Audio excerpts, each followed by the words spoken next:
Este es el tema que hoy tenemos, el gozo de estar en casa.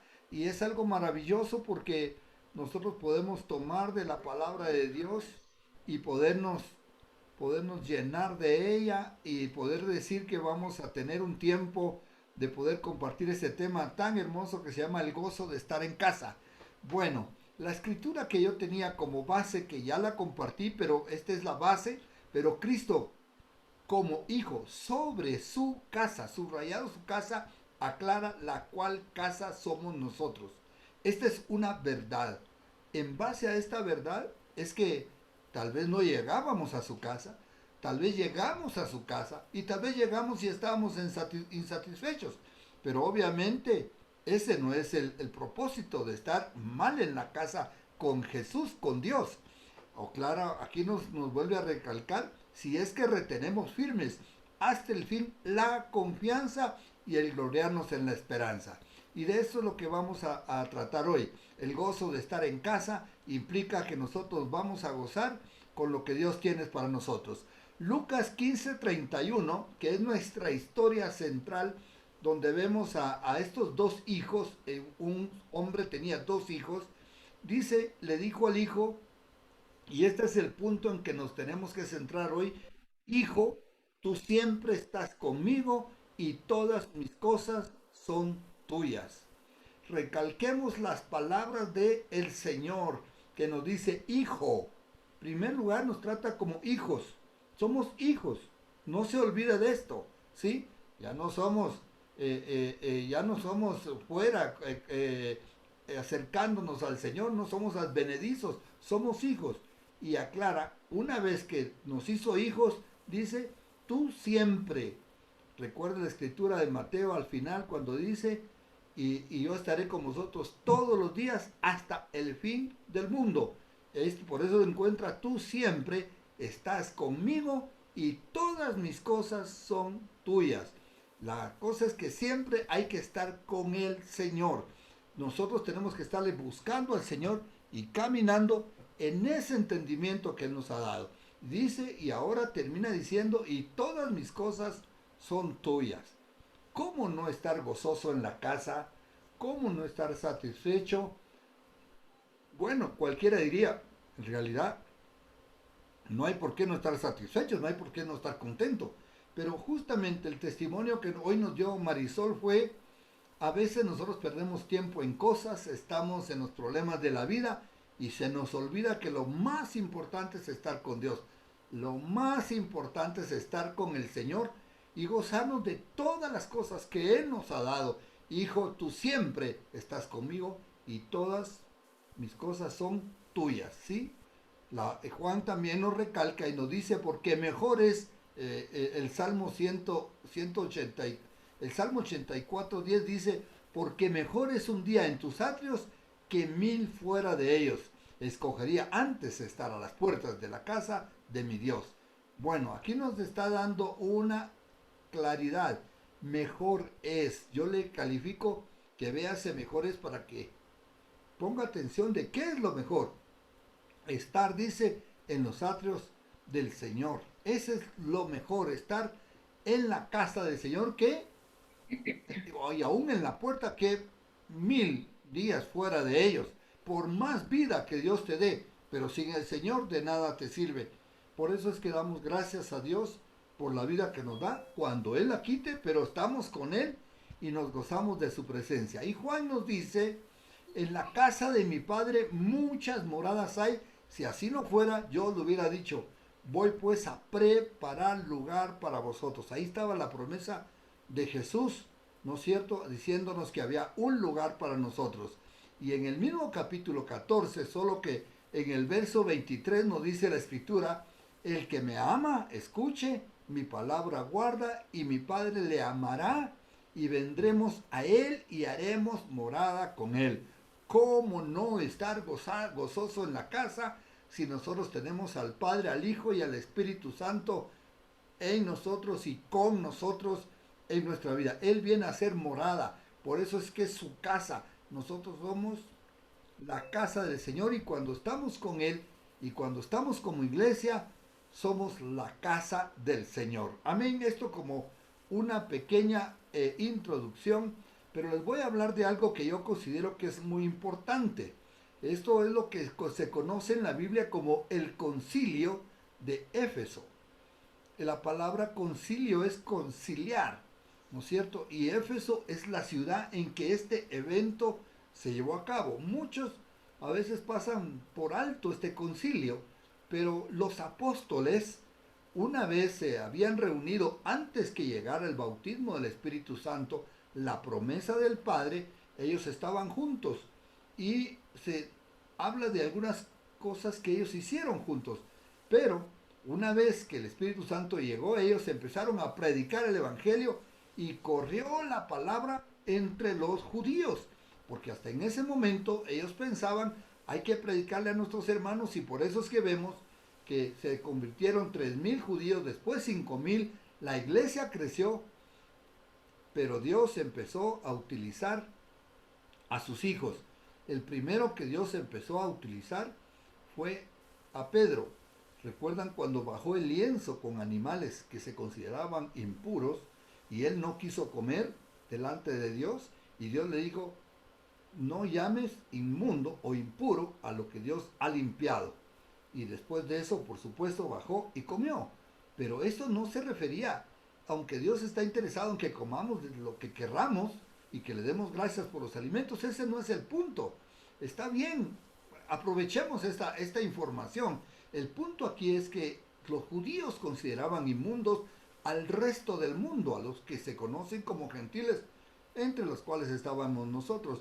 Y Pedro ahora entendió, cuando Cornelio lo mandó a llamar, que estos gentiles también Dios les estaba dando la entrada a su pueblo. Y fue por primera vez que Pedro predicó y el Espíritu Santo cayó sobre toda la casa de Cornelio, y todos los que estaban ahí reunidos tuvieron el Espíritu Santo y fueron bautizados en él, hablaron en lenguas, y pasó exactamente lo mismo que había pasado en Pentecostés. Pero para nosotros, los gentiles, los que no éramos pueblo, que ahora somos pueblo, esto era un acontecimiento sumamente importante, porque esta fue el ingreso y la entrada de los gentiles. Si usted quiere, había un dique sosteniendo todo el agua, ¿no es cierto? Un dique, y de repente cuando Pedro predicó y el Espíritu cayó, se abrió el dique y todo el agua, por seguir la figura del dique, cayó, pero no cayó un poquito. Se abrió, se abrió, se abrió, y de repente los gentiles que somos los millones de personas en el mundo, comparado con los judíos, pues ni se puede comparar, es algo mínimo lo que eran los judíos. Ahora el mundo entero se va tras Jesús, eso es lo que dijeron. El mundo entero viene detrás del Señor. Y así es, se rompió el dique y ese fue el ingreso a los gentiles. Pero los judíos, ¿cómo manejar esta información? Así es que en este primer concilio Pedro cuenta lo de los gentiles. Después Pablo empieza y cuenta cómo él y Bernabé han estado en la iglesia de los gentiles, por primera vez que se abre en Corintios, y la iglesia empieza a tener una explosión de aquellas tremendas miles de creyentes y el poder de Jesús en la iglesia de Corinto, y de donde Pablo está llegando, y Pablo se une a este concilio. Al principio eran los ancianos de la iglesia, los apóstoles, y ahora se agrega Bernabé y Pablo, o Pablo y Bernabé. Ellos se agregan al concilio contando la experiencia. Ya con este preámbulo, ahora ya entienden qué fue el concilio. Como entraron los gentiles, los judíos no sabían cómo manejar la situación, qué hacer con los gentiles, los cuales sabían que si una vez los gentiles entraban, iba a ser multitud de multitudes, porque obviamente el mundo estaba más lleno de gentiles que de judíos, más que obvio, ¿no? Entonces, judíos son una pequeña nación, gentiles somos el resto del mundo. Así es que ya si ellos se podían venir, la avalancha que se venía. Y entonces ellos tenían que conciliar las verdades de Dios con lo que estaba pasando en la cristiandad. Espero que ahora sí estemos en esto. ¿Y qué tiene que ver esto con la casa? Pues obviamente ese dique se abrió para que los gentiles también entráramos a la casa de Dios, a ser parte. Dios derribó la pared intermedia de separación entre judíos y gentiles, y de ambos pueblos hizo uno solo, una sola casa, la casa de Cristo, en la cual estás tú y en la cual está yo, el de la cual nos debemos de gozar y alegrar. Pero veamos lo que al final de que habló tanto Pablo como Pedro, Jacobo, el hermano del Señor, que ya presidía el grupo de apóstoles, dijo de la siguiente manera, Hechos capítulo 15, verso 13. Y cuando ellos callaron, se refiere a Saulo, a Bernabé y a Pedro, que contaron su historia, porque para eso estaban en el concilio, para entender lo que estaba pasando. Jacobo, el hermano del Señor, respondió diciendo, varones, hermanos, oídme. Esta es la resolución que está dando Jacobo al grupo de ancianos, toma un papel protagonista de liderazgo y va a concluir, o después de tanto hablar, como ya se dijo, ellos los apóstoles tienen que llegar a una solución de qué hacer. Y dijo, Simón, o sea Pedro, ha contado cómo Dios visitó por primera vez a los gentiles. Esa primera vez, como dije, se abrió el dique, ¿no es cierto?, a los gentiles, para tomar de ellos pueblo para su nombre. Por supuesto, todo el que crea en el Señor será salvo. Dios amó de tal manera al mundo que dio a su Hijo. Por eso era más que importante esa apertura y cómo Simón Pedro fue el instrumento de Dios para que los gentiles arrancaran el entrar al pueblo de Dios, ¿sí? Y dice, por primera vez a los gentiles para tomar de ellos pueblo para su nombre. Es decir, su nombre quiere decir, te va a dar el apellido. Dios te está entrando a su familia. Vas a ser familia de Él. Estás entrando a la casa de Dios. Por supuesto que esto era en base al testimonio de Pedro, de Bernabé, de Pablo, de los otros apóstoles que habían visto las cosas, el mismo seguro, el mismo Jacob, pero ellos tenían que conciliarlo con la historia, junto con la Biblia, con el Antiguo Testamento, con lo que ya Dios había estado escrito, que proféticamente esto iba a pasar. Y escuche lo que dijo Jacobo seguidamente. Dijo, y con esto concuerdan las palabras de los profetas como está escrito. Ahora lo que él va a hacer es citar la escritura, que es la que amarra los hechos con la verdad de Dios y la que les confirma el llamamiento y el ingreso de los gentiles a la casa de Dios. Vaya, entonces verán que ese concilio no se sabe de otro que haya habido en la Biblia. Es el único concilio que aparece registrado en la Biblia. Y en este concilio, pues ahí estamos viendo nosotros cómo Dios empieza a manifestar sus verdades. Dice, leyendo del Antiguo Testamento, dijo eso Jacobo, después de esto volveré y reedificaré el tabernáculo de David que está caído, repararé sus ruinas y las volveré a levantar. Momentito, dígame usted, momentito, yo estoy de acuerdo, yo paro. A veces siempre me han dicho, Luis, vas muy rápido, déjanos asimilar lo que está pasando. Muy bien, estoy leyendo lo que dice Hechos, que dijo Jacobo, que está escrito en el Antiguo Testamento. Esta es la base de la escritura para poder establecer ese hecho de que los gentiles y los judíos se van a convertir en un solo pueblo y van a ser de ahí en adelante los que se conviertan a Cristo, el pueblo de Dios. Volveré y dice, y reedificaré el tabernáculo de David, que está caído. Déjeme hacer notar que a qué se está refiriendo la escritura. En el Antiguo Testamento, el momento en el que más el Espíritu Santo se manifestó al mundo y a los judíos en la historia fue en el famoso tabernáculo de David.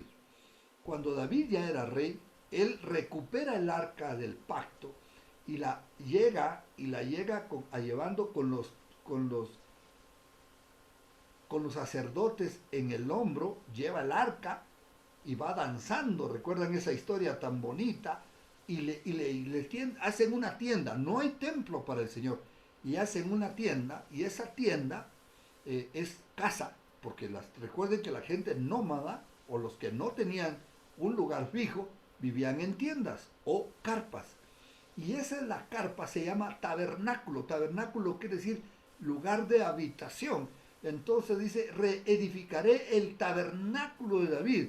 Quiere decir que el tabernáculo o casa o tienda que David había hecho para que estuviese ahí el arca, ya se había terminado, se había acabado esto, estaba caído. Pero ¿por qué está el interés en reedificar el tabernáculo cuando es una tienda? ¿Por qué se va a querer? ¿Y por qué el de David? ¿Por qué no el de Salomón? Porque después se hizo un gran templo. ¿Sabe por qué? Porque lo que pasó cuando David llevó el arca del pacto a Israel fue el momento en que más la gloria de Dios se manifestó a su pueblo por mucho tiempo y a muchas personas. Dice la escritura que en la presencia de Dios estuvo, había una nube que cubría ese lugar y los que estaban ahí alababan, oraban, predicaban, tenían palabra de Dios, profetizaban todos y había alabanza continua. 24 horas no paraba la alabanza y todo el mundo estaba fascinado con que ahora Dios se estaba manifestando a ellos. Lastimosamente por el pecado del hombre y por la separación del hombre con Dios en aquel tiempo de David, ya esa manifestación poco a poco empezó a menguar y quedó solamente en los anales de la historia, ¿no es cierto? Y quedó como algo, aquellos se recuerdan aquel tiempo, se recuerdan lo hermoso que era el tabernáculo con David, qué hermoso. Y todos recordaban ese acontecimiento. Ahora dice, reedificaré ese tabernáculo de David que está caído. ¿Qué va a reedificar? ¿Las cortinas? No, lo que pasaba, porque las cortinas no es lo importante. Hermano, no se olvide que lo importante no es el vaso, lo importante es su contenido. ¿Qué tiene su contenido? No alabe el vaso, no alabe a la forma de la iglesia, alabe lo que hay en la iglesia. Y lo que debe de haber en la iglesia es Cristo Jesús manifestándose con autoridad y poder. Y cuando dice, voy a reedificar el tabernáculo de David que está caído, y dice, para reparar sus ruinas, y dice, y lo volveré a levantar. Lo que el Señor está levantando o queriendo levantar es aquella presencia gloriosa de Dios en su pueblo, en su iglesia. Y eso está haciendo cuando Dios predicó el Evangelio, cuando Dios nos dio la predicación del Evangelio, cuando Dios le abrió las puertas a los gentiles. Ahora sí ya están todos los que Dios quiere que puedan estar. Aquellos que crean van a ser parte de este tabernáculo, y en donde quiera que nosotros los hijos de Dios estemos, levantamos esta presencia de Dios, este tabernáculo, y le damos sabor a esta vida. Le damos el lugar que se merece Dios en este mundo por medio de sus hijos. No hay nadie más que pueda honrar y glorificar a Dios, que levante su nombre, si no es la iglesia. Y a esto se le llama la reedificación del tabernáculo de David que está caído, para levantar sus ruinas, para volverlo a levantar. No es una tienda, es una casa, y es una casa espiritual. Es en la casa que Jesús dijo, y Jesús es la casa, y es donde entraremos a Él y haremos morada con Él y viviremos con Él. Esto es lo que Dios siempre ha querido, hermanos, que nosotros nos gocemos de su presencia hoy y siempre, que nosotros estemos gozándonos de Él y viviendo una vida feliz en el cuerpo de Cristo, contentos. ¿Sí? ¿Por qué? Porque estamos en el lugar de nuestra habitación que va a continuar permanente hasta que lleguemos al cielo. ¿Sí? Por eso es que muchos, al no entender este punto, se pierden en el camino y no logran caminar honrando y glorificando el nombre de nuestro Señor Jesucristo. Algunos están insatisfechos. Hoy otros todavía nos ven de lejos y no logran darse cuenta que aquí con nosotros, en nosotros y con nosotros, y cuando la iglesia se reúne, es cuando está la presencia plena de Dios, el Shekinah de Dios, porque Dios está en todos los mundos, pero el Shekinah de Dios, la presencia manifiesta de Dios, está en la iglesia. Está en la iglesia haciendo milagros. Está en la iglesia sanando. Está en la iglesia predicando. Está en la iglesia viviendo una vida que honre y glorifique el nombre de nuestro Señor Jesucristo. ¿No le parece fantástico? Si usted agarra esta idea, si lo que pasó en este concilio, usted lo logra ver, porque lo tenemos en el libro de Hechos, y dice, claro, esto fue lo que sucedió, ¿sí? Y esto que sucedió tiene que seguir pasando. Si no está pasando, no es porque Dios haya fallado, en ninguna manera. Es porque nosotros los hombres no estamos viviendo una vida que le agrade al Señor, una vida de gozo. No estamos manifestando el gozo, la alegría de estar en su presencia. Pero ahora Dios nos da el gozo y la alegría. Así es que Jacobo está recobrando esto del Antiguo Testamento, del libro ya me voy a recordar, de Joel, del libro de Joel. Dice, va a reedificar el tabernáculo de David que está caído y repararé sus ruinas y lo volveré a levantar. Y escuchen, ¿para qué? Porque la idea sería ¿para qué? Por eso es que en el siguiente verso yo le subrayo la palabra ¿para qué? Porque usted dice, ¿para qué es que lo va a hacer? Para que el resto de los hombres busquen al Señor. ¿Qué es el resto? Los judíos son uno y el resto es el mundo entero. Para que el resto de los judíos, para que el resto de los hombres, busque al Señor y todos los gentiles sobre los cuales es invocado mi nombre.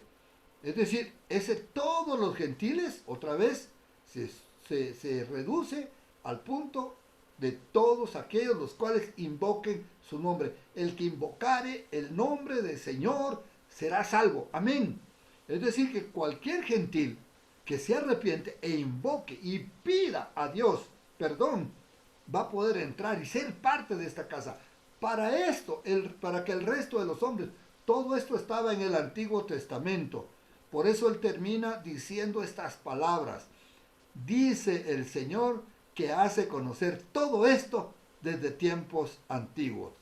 Qué hermoso, ¿no? La escritura de Joel, con la cual empezó diciendo Jacob, yo juzgo, y termina juzgando la situación, porque Jacob ya no va a querer en el concilio seguir discutiendo, hablando. Usted sabe que los concilios a veces se hacen súper largos, se hacen tremendos y no pasan de lo que deben de pasar. Pero aquí está diciendo la palabra que Jacob utilizó la escritura del Antiguo Testamento y la empalmó, la incrustó, reconcilió el Antiguo con el Nuevo Testamento, lo que ellos estaban viviendo de la vida de Cristo, y lo trajo al hecho de que los gentiles estaban entrando al pueblo. Ya con esto entonces, como ellos dijeron, ¿quién puede impedir a estos que recibieron el Espíritu lo mismo que nosotros?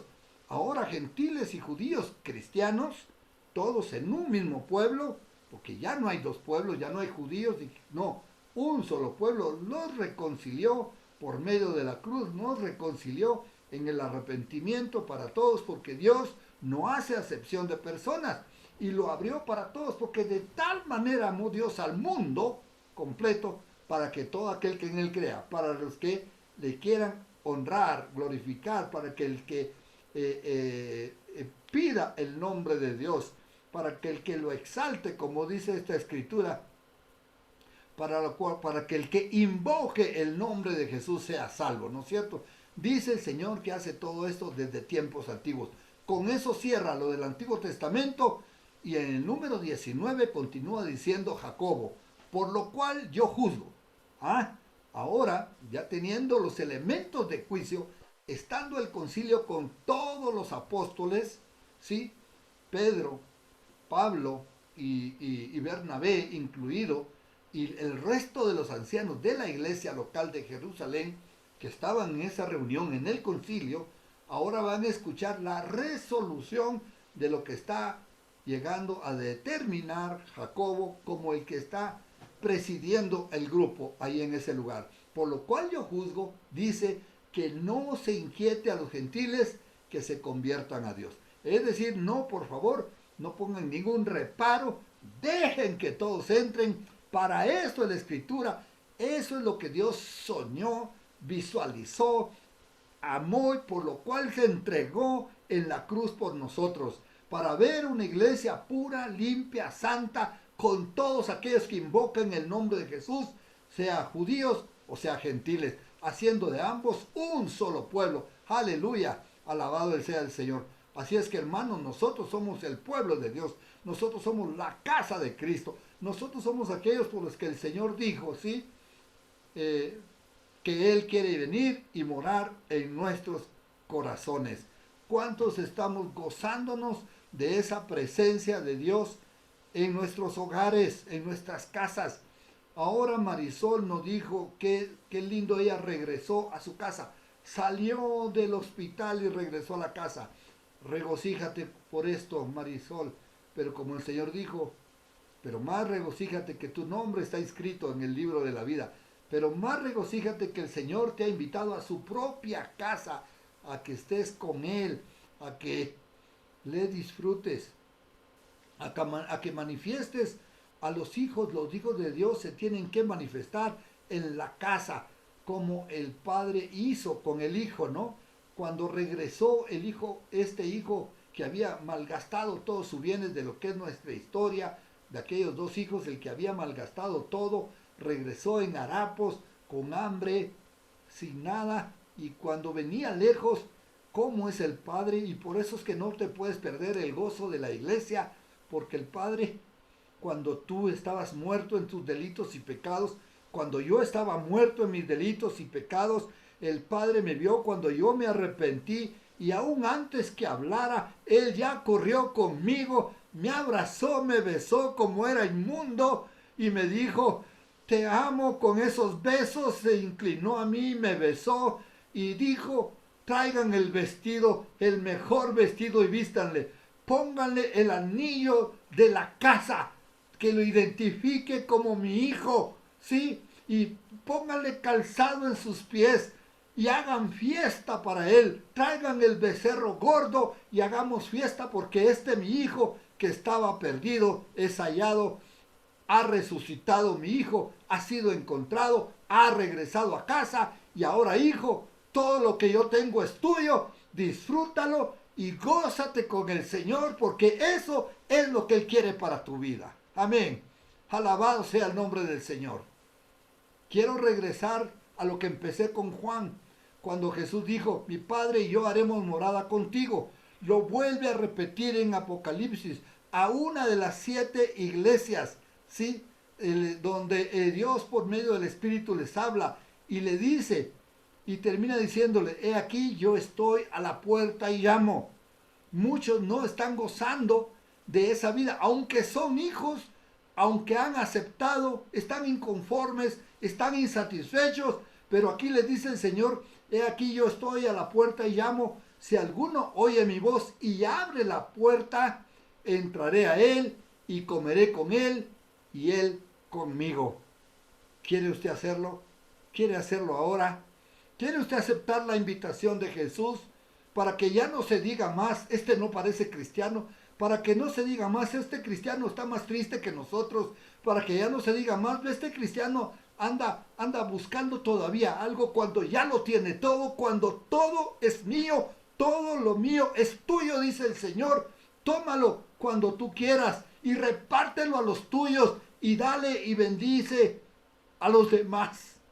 Porque Cristo Jesús es tu Señor y es tu Salvador. Así que de esta manera, hermanos, yo quisiera que usted me permita orar por usted. Yo quisiera que usted me permita tener el privilegio de ponerlo en las manos del Señor y poderle decir al Señor, Padre, aquí está tu hijo. Padre, aquí está tu hijo. Ahora, yo les voy a rogar que los que están presentes pongan pantalla, porque vamos a orar, vamos a decirle, Padre, ya no más miseria en el pueblo de Cristo. Cuando tú nos has dado todo, no hay por qué tener más miseria en el cuerpo de Cristo. No tenemos por qué estar mendigando. Dijo el Señor, no he visto a justo desamparado, ni su simiente que mendigue pan. Y el Señor no miente, el Señor es veraz, el Señor es verdadero y nos dará juntamente con su palabra las verdades que tenemos para vivirlas y gozarnos con ellas en el nombre de Jesús. Levantamos nuestras manos delante de nuestro Padre eterno y te decimos, Señor, gracias porque tú me traes de nuevo, Señor, al gozo de mi Señor. Padre, tú me devuelves el gozo de mi salvación. Yo regreso a mi primer amor contigo. Yo regreso y tomo y me voy a atrever, Señor, a tomar todas las cosas que tú me has dado para que yo me goce. Padre, yo recuerdo las palabras que nos contó y lo pongo delante del trono de tu gracia. También Rodolfo cuando dijo el Rodolfo Muñoz cuando dijo, cuando yo te pedí, Señor, te pedí escasamente y me diste lo que te pedí. Pero ahora nosotros, Señor, todos nosotros te pedimos tu generosidad para la iglesia, tu generosidad para que no solo mi copa esté llena, sino que esté rebosando y abunde para poderle dar a los demás. Padre, tenemos la medicina, tenemos el pan, tenemos el verdadero pan del cielo, la verdadera medicina que eres tú. Tenemos la salud en nuestra boca, en nuestras manos, en la predicación de tu evangelio. Y Padre, hoy nos comprometemos delante del trono de tu gloria a no estar un día más en tu casa tristes, acongojados, con actitud de lastimeros. Padre, desechamos toda esa actitud de mente de pobre, mente de pobreza que a veces tenemos por no estar alineados a tu presencia y a tu amor. Señor, yo recibo el gozo de tu salvación. Dígalo, recibo el gozo de tu salvación. De aquí en adelante, Señor, seré un hombre gozoso, un hombre lleno de ti, un hombre, Señor, disfrutando tu presencia. Ahora, Padre, en el nombre de Jesús, yo bendigo a tu iglesia, a cada uno de ellos, para que ahora, en tu nombre, Cristo Jesús, la iglesia se levante gloriosa y victoriosa como tú la estableciste.